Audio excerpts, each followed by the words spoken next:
Here's how to fix no sound on Facebook videos. First, open the Settings app on your iPhone. Go to General, then iPhone Storage, and select Facebook from the list of apps. Tap Offload App and confirm. This removes the app while keeping your data. Next, reopen Facebook and wait for it to reinstall automatically. Once the app opens, tap your profile icon, select the hamburger icon, then go to Settings and Privacy, and select Settings. Under Preferences, tap Media. Make sure Play All Sounds in App is turned on. Also, enable Reels Start with Sound, so videos and Reels play with audio by default. After changing these settings, close the menu and test a video to see if the sound is working again.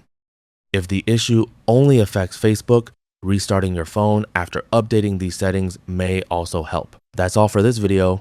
Thanks.